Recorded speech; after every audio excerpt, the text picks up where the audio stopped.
మన హైదరాబాద్ బిర్యానీకే కాదు, మనలో భయభ్రీతిని పుట్టించే హాంటెడ్ ప్లేసెస్ కి కూడా బాగా ఫేమస్. అందులో ఒకటి సీతాఫల్ మండిలోని దేళ్లక్కర్.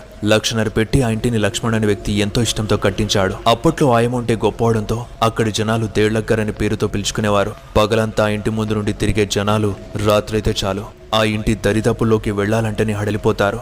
ఎందుకంటే చీకటి పడ్డాక ఆ ఇంటి నుండి ఓ మహిళ ఆర్తనాదాలు వినిపిస్తాయి. ఆమె మరెవరో కాదు, ఆ ఇంటిని కట్టించిన లక్ష్మణ్ భార్య. నిర్మాణం పూర్తయ్యాక కుటుంబ సభ్యులతో ఆ ఇంటి ఆవరణలోకి అడుగు పెట్టగానే అతని భార్య గుండెపోటుతో అక్కడే చనిపోయింది. దాంతో అక్కడేదో దోషముందని ఇంట్లోకి కూడా వెళ్లకుండా వెంటనే వేరే వాళ్లకి అమ్మేశాడు.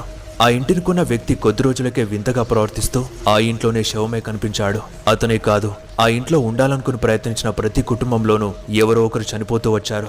దాంతో ఆ ఇంట్లో నిజంగానే దయ్యం ఉందని అందరూ నమ్మడంతో మోస్ట్ హాంటెడ్ ప్లేస్ లిస్ట్ లో దేళ్లక్కర్ చేరిపోయింది. ఫుల్ హారర్ స్టోరీస్ కోసం ఇప్పుడే సబ్స్క్రైబ్ చేయండి.